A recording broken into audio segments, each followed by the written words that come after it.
Welcome to the Writer's Journey podcast. I'm Michael Laron, a science fiction and fantasy author on a journey to go from nobody to bestseller, and I'm documenting every step of the way. Tune in every week as I pull back the curtain on my writing life and how I'm building a writing career while working a full-time job, raising a family, and attending law school classes in the evenings. You can find show notes for this week's episode, a free starter library of my fiction, and much more at michaellaron.com. Hello and welcome to episode 118. 118 is a good number, and I apologize if I sound like I have a little bit less energy this week.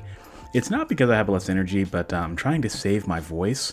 I taught another insurance class the day I record this, and it was a webinar, so I was basically the only person talking for 8 hours, and so my voice is a little sore, but I tried to record this episode 3 separate times throughout the week, and every time I recorded it, something went wrong. And so I'm having to record this about 10:38 at night, but I'm not going to miss a week of the show. You guys know that. So bear with me if I sound a little froggy and sound a little less energy. I've got a lot of really good things to talk about this week. I titled the episode, "Can You Hear Me Now?" And no, this is not a Verizon commercial, but I'm talking about audiobooks, and I'm going to talk about my journey with audiobooks at this point because I've had a really big success, and I realized that I didn't talk about some of the reasons behind it and why I'm doing it, and so I figured this would be a great time to gather my thoughts and talk about all this. And third time is the charm, because literally this is the third time I've talked about all this without having some sort of technical issue. So real quick with announcements, I've watched a lot of the current events that are going on right now around race in this country, and I watched the funeral of George Floyd, and I watched the George Floyd murder, and I haven't talked about any of that publicly until now. So this coming Friday, there's a video dropping that is going to basically talk about my experiences with racism in this country and some of my thoughts around some of the things that are happening now. And I almost didn't do it. Honestly, I almost didn't do it, but I've watched a lot of other Black creators wrestle with this, and I recorded that video probably 3 or 4 times throughout the period of a week, and every time I recorded it, I felt like the video wasn't good enough, or there was more I could have said, and so I didn't do it, and it just didn't feel right. Like, it felt weird talking about it. But I finally recorded a video that I felt was okay. I still feel like I didn't say enough. I still feel like there were things I missed, things I could have said, or things I could have said more forcefully. But, as I look at a lot of other Black creators wrestling with this, I think that this is perfectly normal. This is the first time, really, that it's been acceptable to talk about our Blackness in society. And I think it's just something I don't want to sit on the sidelines and not say anything about it. All right, and if I lose readers for it, then I lose readers for it. I don't really care. I take a stand against racism and boneheads in this country, and so I'm going to share my story and what my experiences with racism has been, and how the George Floyd murder really affected me. There's been nights where I haven't been able to sleep, just watching everything that's going on in the country. So if you are interested in hearing about that, watch my YouTube channel. It's going to go live Friday, June 12th. I believe Friday is the 12th, and that's going to go live at noon. So wins for the week. So the win is a pretty big one, and that is that I successfully recorded my first audiobook. I got it done. This was a crazy journey. Let me tell you, I knew what I wanted it to sound like at the end of the day, but walking that path was an experience. And so one of the things that I'm exploring right now is, because I got the audio to sound pretty good, is I'm exploring whether I'm going to upgrade the audio on my podcasts. The microphone is the new one that I got is kind of interesting. It's kind of a cruel mistress, so to speak, where the Blue Yeti is far more kind to my voice.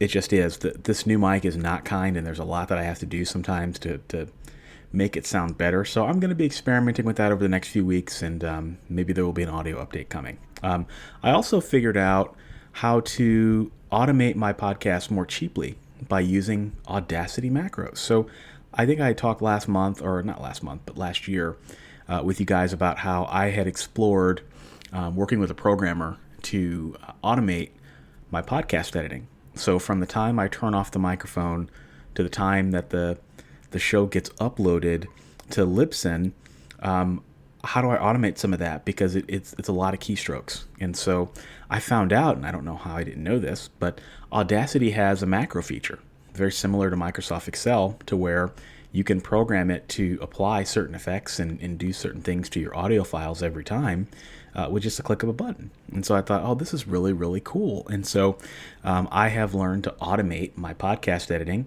and it has saved me a lot of time in Audacity, and that is really, really good stuff. So you guys know I'm all about automation. So I consider that to be a win this week as well. I'm going to move to lessons learned. So I got 2 lessons to talk about. The first is a business lesson, and that is about emails. So over this past week, I was drowning in emails because I was preparing for this class. I've been recording my audiobook, and so, some things had to fall by the wayside. And one of those things was emails for a little while. So if you emailed me on or about Memorial Day and it took me a little while to get back to your email, I apologize. I just had to do what I had to do. And so I started asking myself some questions on how I can get better organized with email. And I've decided that once I'm done with the audiobook and once I'm done with launching my sales report tool, which hopefully will be later this month, emails and automating them is going to be the next problem that I solve with my author business. Because last month I got 1,200 emails. 1,200 emails.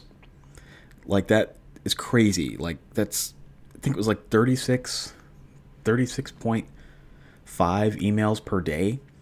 It's just crazy, and some of that was spam, and some of it was like newsletters and things that I just really didn't pay attention to. But I realized that I really need to get better control of my email inbox. And so I have switched to Microsoft Outlook. Since I'm now using Windows on my computer, I can use Outlook in its true environment. And so I actually like Outlook a lot. I know some people rip on it a little bit, and there are some downsides to it. But one of the benefits with Outlook is that it has really, really good automation. So I use it at work all the time. And one of the things that I do at work is I have rules that work on my inbox. So if an email comes from a certain person or has a certain subject line or certain things in the body of the email, I have rules that will do things with the email depending on what it is. So what I did is I went through my emails for last month, and I started programming rules. So there's certain emails that I get every month, day in and day out. Like, for example, when I make purchases in my writing business, I'm going to get a receipt. And a lot of those receipts I don't need to see in my inbox. Like, I know what the purchases are.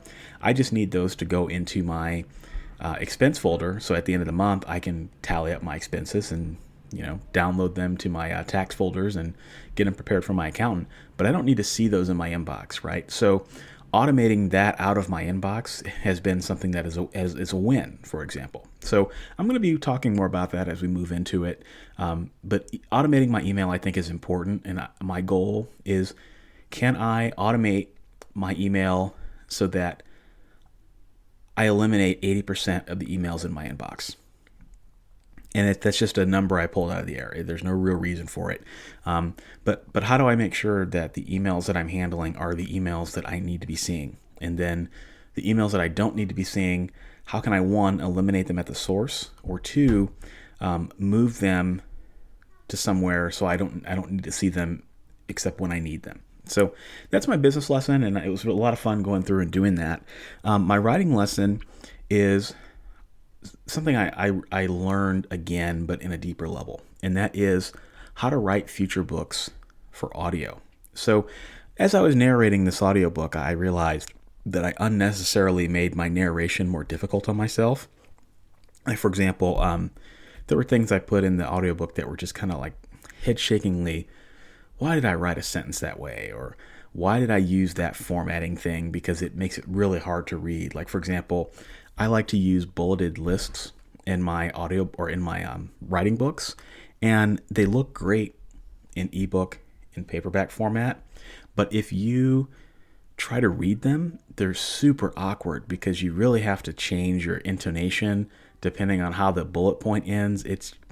I've basically decided to ban bulleted lists from my writing books moving forward because it makes the transition into audio really, really tough. And so that was the thing that I learned. And so I kind of took some notes, and I'm going to be making some very minor changes to how I write my nonfiction moving forward, so that now that I can record my own audiobooks, I'm writing fiction that is as audio ready as possible.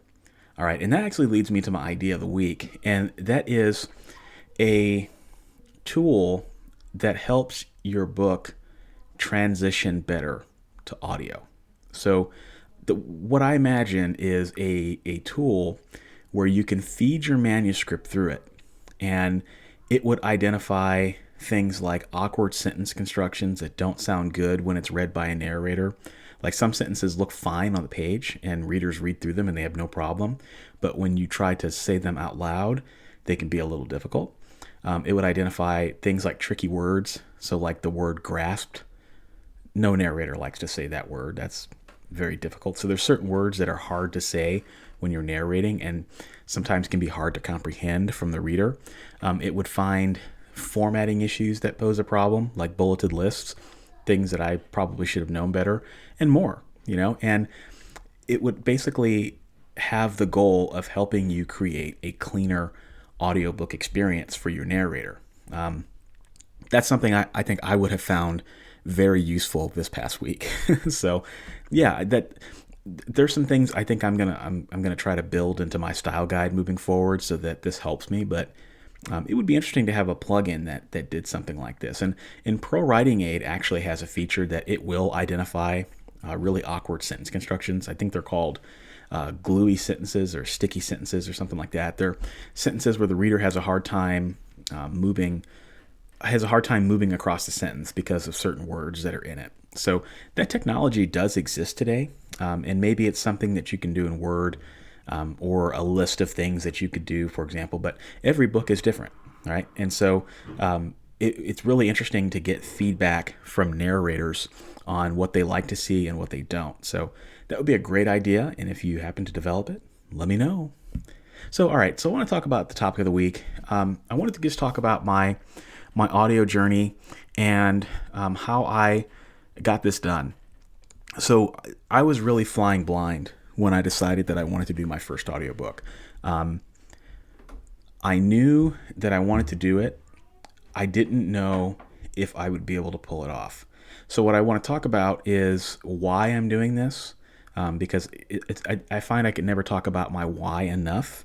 How I built this vocal booth that I'm going to talk about, how I recorded the audiobook project, and then how I got my sound to sound super pro. And it's not going to be technical, but I think some people might find this interesting and unique.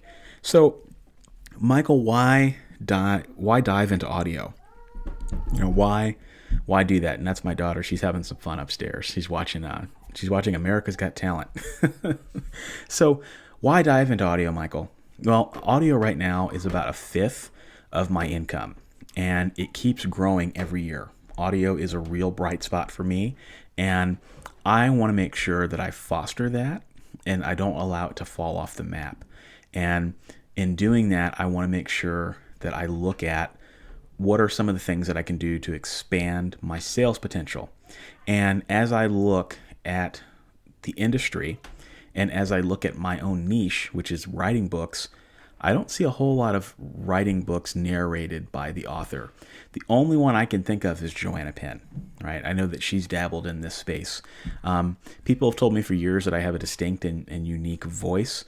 I don't necessarily make a judgment on that, but I think if people are telling me that, then it would be kind of cool to be able to have something for them that they might be able to enjoy and get some value from. And so I think that narrating my own fiction would be a huge selling point. Just like I've said for years that narrating your own poetry in audio, I also think would be a huge selling point because almost no one is doing it. So this is a market differentiator, right? Like it's not necessarily like, oh my gosh, this is going to improve my income exponentially, but it's a small turn from a strategic perspective. And it's one of those things where people hear it and it's like, oh, this is kind of interesting. This is really cool. The author actually read the book, right? And that helps with my sales. All right. And I think also, one of the things I've talked about, I think on this channel is how when I have books in audio, the books I have in audio tend to sell better. And they tend to sell better across all formats. So an example of this, with two examples. First example is my book, Old Dark. It's in my Last Dragonlord series. I published that series in 2016, and I published the ebook and the paperback edition, and they didn't really sell that much. I mean, I think I earned maybe 50% of the money that I invested in the series back over a period of like 2 years. So, if you look at the sales page, I'm certainly not knocking it out of the park, but I've done pretty well for it, all things considered. But not huge sales by any stretch of the imagination. So I decided that I really believed in the story and I wanted to get it narrated by a professional narrator because my main character, Old Dark, is very distinctive. He has a very distinctive voice, and I thought if people could hear him in audio, that could be really cool. So I invested in a professional narrator and we worked on the series and we got it into audio around 2018, early 2019, and the sales of the book took off. The audio sales, if you look at the ebook sales, it's like, okay, that's decent. But if you look at the audiobook sales, your jaw would hit the floor. The book does 10 times better in audio than it does in ebook and print.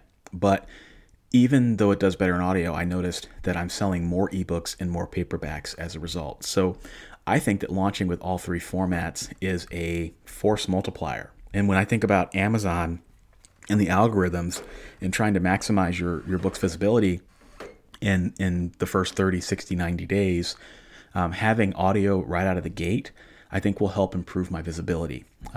Second example is with Be a Writing Machine. When I published that book, I wrote that book purely for my own therapy. For those of you who've read it, I talk about writing and my spiritual views on it and how writing helped me deal with the pain that my biological father left me, right? And I wrote that book for myself. I never thought in a million years that anyone would be really interested in reading it because there's some really radical things in this book.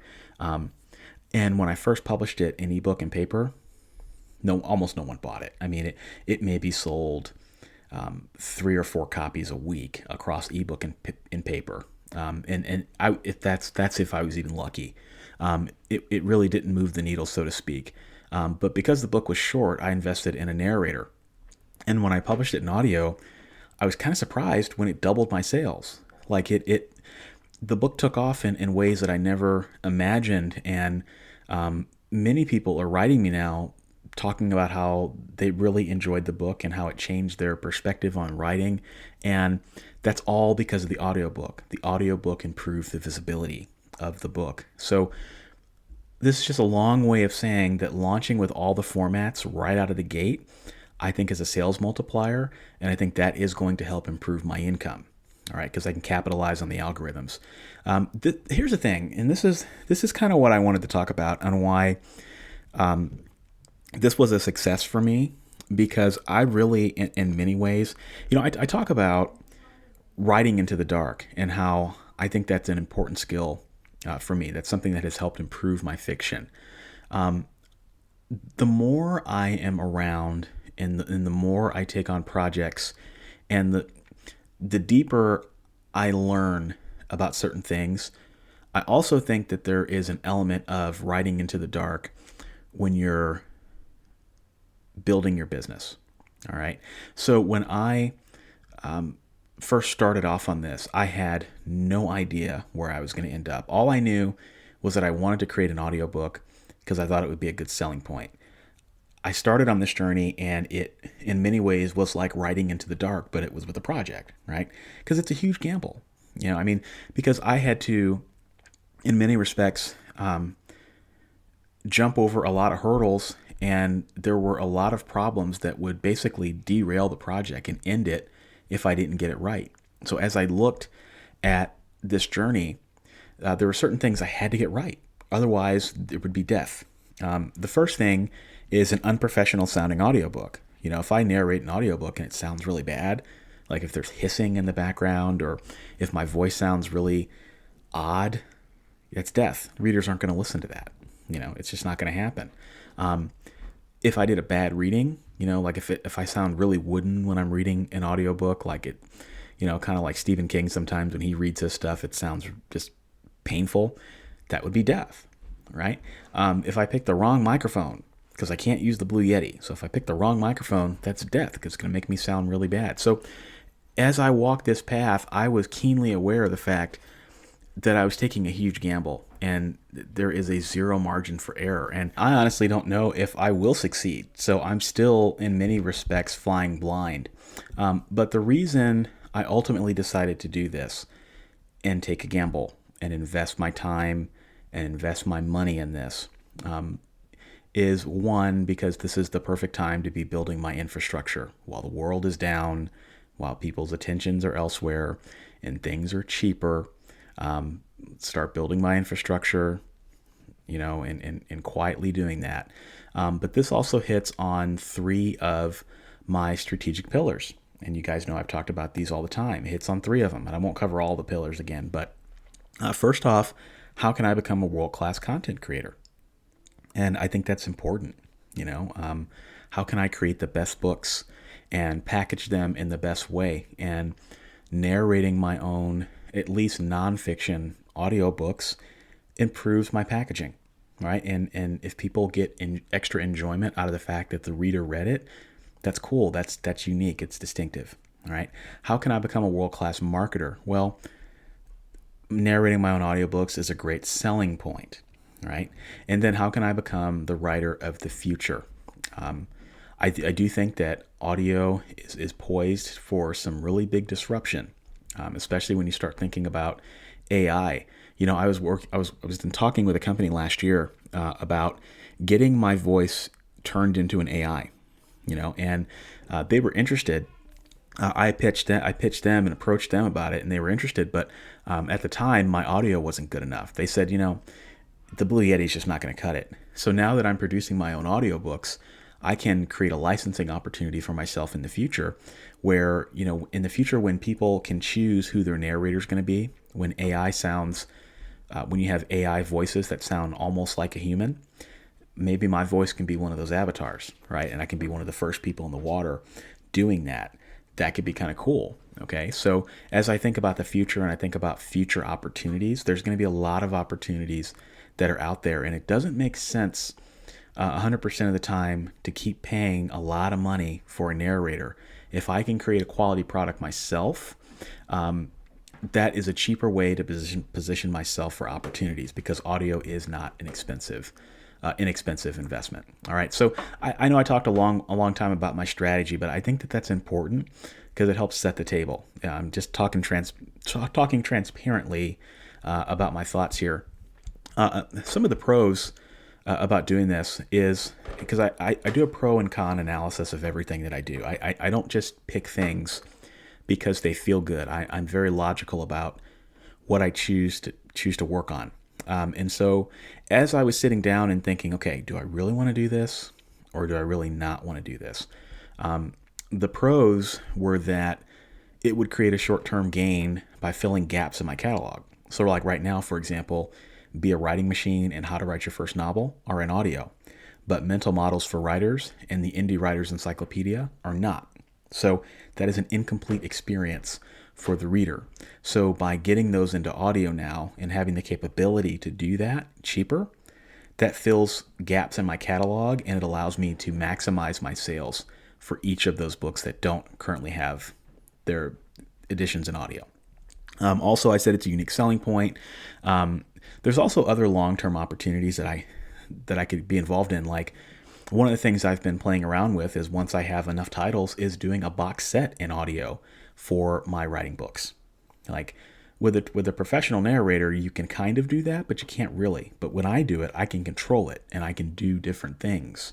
So also I can use the income that I make from the audiobooks that I narrate to fund future traditionally narrated books. So, for example, I've been playing around with the idea of narrating my own fiction audiobooks. The first one would be Shadow Deal, Lester Broussard. That would be fun, but I don't know if I'd be able to pull it off. But I certainly could try. But I can't narrate all my books. Like I have books that are written by female protagonists. It doesn't make any sense for me to narrate those. So if I improve my audio income, that's something that I can use to reinvest into those books that I can't narrate for myself. Right. So that in and of itself improves my sales. Also, another thing about this, and this is kind of just like a really technical thing and something that people don't always think about, is that I spent a lot of money to figure this out and get there. Unfortunately, I'm in a position to do that because I've been pretty frugal with my money, and my audio sales are enough that I can absorb it. So I can take a tax depreciation on all this equipment that I bought. So that's another benefit. But yeah, those are the pros. Also, this is a major pivot for me. It's a small thing right now, but it is a major pivot that will change the way that I do business over the long term. But when I think about cons, it does take me away from the writing. It really does. I mean, it's going to take me about 3 weeks worth of work to produce this first audiobook, and then I think I can get it down to 1.5 week and a half after that. There's still a chance that this could fail. People could listen to it and they could say, no, you know what, this is not for me. Or no, I don't like this guy's voice. This guy sounds awful, or maybe the book just doesn't, audiobooks just don't do well. I just don't know yet. And there was an expense to doing all of this, and so I might not make the money back, or it's going to take me a couple years to make the money back, even if I do pretty well. And also, this audio is not a gigantic market right now. It was before COVID-19, but now that a lot of people are stuck at home and commuting as we know it, it doesn't exist. There aren't a lot of people listening to audio right now. So it's possible that by getting my book into audio right now, I may not see very many sales. It may not be very successful right out of the gate, but when things come back to somewhat normal, maybe the sales will increase. So those are pros and cons as I was thinking about all this. And, I take a very scientific approach in that if there's more pros and cons, then I do it. And so I did it because it served my strategy. So how I did all of this, the first thing first, I had to have a good sound. That was very, very important. So like right now, I'm recording on a Blue Yeti, which is a USB mic. And USB mics get a lot of flack because the vocal quality just isn't as good as a professional mic. They're just not. They're very good, but they're not there yet. And so another problem that I have is, you guys have heard me lament many times about this cinder block wall in my basement. Cinder block walls. I'm sitting in my basement now, and you can hear the room in my voice. So like when I talk, sound waves escape from my mouth. They bounce off the wall, and then they bounce behind me, and they just start ricocheting all over the room. And that's how reverb works, right? So you can hear the room in my voice. I sound a little bit further away. You can hear the echoes, and that is death to an audiobook recording. You cannot have that, and because people just don't, they're not going to listen to it. If you listen to the professional narrators, there's almost no room tone in their voice. It sounds like their voice is right in your ears, right? So how do I do that in a basement that has cinder block walls? It's kind of an audacious thing to try, all right? So I had to get that right. So what I ended up doing is I have a little Harry Potter closet in my basement. All I've got in there is shoes right now.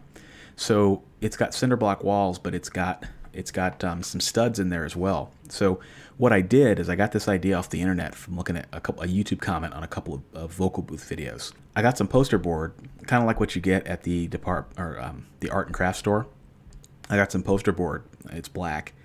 I got like 24 foam core poster boards, and then I got acoustic foam panels off of Amazon. It was like $1 a panel, so I got like 50 of them. And it's exactly it's what you see in studios all the time. So I got the foam, and then I basically taped all the poster board together. I measured the wall, and then I cut the foam board to spec, and then I put the acoustic foam on the wall, or on the poster board, and then I taped the poster board together to make a makeshift wall, and then I put the wall on the joists or on the studs using command strips. So when you walk in, it actually looks like a whisper room, but it's just that I have makeshift walls. Right. So this acoustic foam can really destroy your walls. So that's why I put it on poster board. And it actually worked really well. Like, I was shocked at how well it looks. Like, when you walk into it, it literally looks like a whisper room. It's all padded, and it's kind of cool. So I built that, and so then I had this like little metal stand, and so I have a metal stand, and then I've got a storage tub on top of that, and then I bought it's called a Vomo. It's from a company called Vocal Booth To Go, and it's this I guess it's like a 2x2 box, and it's got acoustic blankets that it's wrapped in acoustic blankets, and then you put your microphone inside the booth, and then there's a hood that goes over your head, and you stick your head in there, and you record your audio. So it sounds, the acoustic blankets, they isolate the sound. So essentially, I've got a vocal booth within a vocal booth. And by doing that, I had no idea how it would sound in the beginning, but by doing that, I completely eliminated all the problems with the cinder block walls. The problem doesn't even exist. You can't even hear them. The only thing you can hear in the recording is my voice, and it sounded really professional, and I was really happy with it. So that part was a gamble. Overall, to build everything, I think I paid like $120 for the walls and the supplies. It didn't cost very much to do that, and that was one of those things where a do-it-yourself investment absolutely paid off. All right, so that's how I built the vocal booth. How do I narrate this?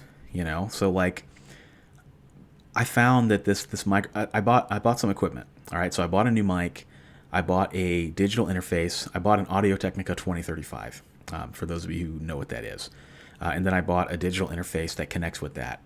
And this microphone is so sensitive that if my neighbors outside are sitting on their porch talking, it will hear them. Like, it is very sensitive. If someone is mowing their lawn 2 blocks away, it will hear it. Like, it hears everything. And so it's way more sensitive than my Blue Yeti. So I have to be careful about when I record.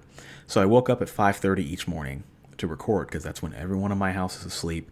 There's no lawnmowers outside, and I can turn my air conditioner off, and it's completely quiet. All right, so like Author Level Up, what I did was I tried a few demos to get comfortable with the material and the equipment, and then once I felt pretty good about it, it took me about 6 sessions to get going. And narrating audio, it really is a performance in some respects. Like, there's certain things I had to do that I don't do with this podcast. Like, I have to intonate my voice a certain way. Sometimes I have to be more animated behind the mic, because it doesn't come. I have to be twice as animated behind the mic, because that's the only way to get it to come through in the recording. So there were a lot of things that I had to learn how to do, and I bought an audiobook course that taught me the basics, like how to set everything up and how to narrate. So that was a pretty good investment in my time. And I also worked with my best friend. So my best friend Will, we grew up together, and we used to write a lot of music together. So when I was in music, we wrote songs together all the time. We were into jazz, we were into songwriting and that sort of thing. And he went to Berkeley. He's still there right now, and he's an audio engineer. So I called him up. I said, "Hey man, help me out here," because he's got what I call golden ears. He can hear things that I can't hear. He's just got that touch. So I sent my first demo to him, and he kind of tweaked it. He ran it through his super fancy equalizer, and he kind of gave me the settings and told me how to tweak the audio to make it sound better, to make my voice sound more present and clearer, and I really valued his help and his opinion. So he got things to sound really smooth. And then I worked with an ACX narrator who's been doing this for a very long time, and he's an audio engineer by trade, and he helped me fine tune the audio and the technical stuff. So Audible has a lot of technical specifications. Like there's certain things your audio has to have, and there's certain things that it has to do. And if it doesn't meet those specs, you will not get your audiobook published. So he worked with me and got my audio to the point where it would pass Audible's technical specs. And this was just a demo. This was before I even recorded the whole audiobook, because I said to myself, if I don't get this right, there's no point in continuing. If I can't record ACX ready audio, I failed. This will be one of the biggest and most expensive failures I've ever had. And so I said, okay, let me do a demo and let me figure this out. And if I need to re-record the demo, I can re-record the demo. And if I failed, and if this becomes a dumpster fire, it'll be fun to talk about, a little bit humbling to talk about on the writer's journey. But at the end of the day, I won't be out a whole lot of time. So anyway, the audio engineer actually helped me out quite a bit. He said that everything sounded pretty good the first time around. He made some recommendations about performance and such. But I said, listen, if this sounds good, let's try something. This is a little radical, but let's try it. So I use Reaper as my audio program. You use Reaper as your audio program to record your audiobooks. What if I sent you my Reaper project file, and then you tweak the audio to where like how you do it, so that it passes ACX, and then you send me the file back so that I can use your plugin settings and save those as presets, so that every time I record a piece of audio, it's automatically ACX ready. And he's like, yeah, sure. So I paid him for his time, and man, in like 24 hours, he tweaked everything. He sent me some plugins to buy to make everything sound better. And literally within 5 minutes of getting his files back, I was meeting ACX specifications. So this was just with a demo. So I made it super easy for myself so that when I turn on the mic, I know that I'm going to pass ACX specs. At least I hope. Maybe it was a waste of time, but I don't think so. He seemed pretty confident. And he's done over 100 audiobooks. So if anyone would know, it would be him, right? So what that did is it bypassed my need for hiring an engineer to mix and master the audiobook. Because you can do one of two things. You can mix and master the audiobook yourself, which is extremely time consuming, or you can hire an engineer to do it. And you guys know that I don't like middle people in my process. I like to be efficient. I like to get things out quickly, and I don't like to rely on other people other than myself. And so he helped me do that. And it was really, really cool. So I narrated the entire book. I think it sounded pretty good. I've got a few things that I have to tweak. And then one of the things that takes the most time is I have to listen to the recording with the book in hand and make sure I didn't miss any sentences or miss any words. And overall, it took about 3 hours for each finished hour. So it was a major time undertaking. I think the audiobook is overall, it's about 3.5 hours, maybe 4. But yeah, so I did it. And I'll have a demo for you guys next week. Probably what I'll do is I'll have an episode, and then I'll end with the demo, and you guys can hear it, and you can make your own judgment on whether it's something that you would want to buy, and let me know if it was a success, if it sounds professional. And I'm really happy with the sound, given my constraints and given where I started. I was shocked that I ended up here. So yeah, I'll have more to share on that, and I'm looking really, really forward to sharing that with the world. And you know what? As I've done, and I will continue to do, if this is a success, I will talk about it and why it was a success, because maybe that gives you guys some breadcrumbs that you can follow. And if it's a failure, and if it's a gigantic dumpster fire, I will talk about that too, if only for your enjoyment and also for therapy for me. And then also, so maybe you can learn from some of my pitfalls. All right. So that's what I wanted to talk about this week. I wanted to end this episode with just So I found out that a writer friend of mine died, and I found out about it, and it kind of took me by surprise because I was doing this YouTube video on my thoughts on racism in the George Floyd murder, and at the end of the video, I wanted to recommend some Black creators that I want people to follow, people who are Black creators and people who are authors, to boost the signal of what they're doing, so that if people want to show solidarity, they can consume their content. And my friend Maya Good is someone who I looked up to for a very long time. Maya was one of the first people that I met, first Black woman I met in self-publishing, who was talking about self-publishing, who was talking about being a writer publicly, wrestling with the issues that she was having. Just such a beautiful soul. And I followed her for a long time. She was one of the people I first looked up to. She was one of the first Black faces that I saw in this space. And Maya made me feel like I could do it, And I watched Maya grow over the years that I knew her. And she was such a free spirit, just such a joy to be around. And she was on my podcast. I had a podcast called the To Be Read Podcast, and we talked about books. One of the things that Maya loved was poetry. We both wrote poetry. She loved to dissect and analyze literary fiction. One of her things is she loved difficult prose. And her and I had some really interesting disagreements about our approach to writing and to the craft. But one of the things that I always loved about her was that she really thought deeply about reading, and I just admired that so much. And I was on her show, where she had a show where it was almost like a book club, where I read a book and a short story, and I discussed it with them, and we had an earnest conversation about really interesting things. Like we would talk about racism, and we talk about feminism, and we talk about how we felt about what the author wrote on the page. And I wanted more people to know about her. And as I was looking for her website, I got the news that she had died, and it was a pretty hard day.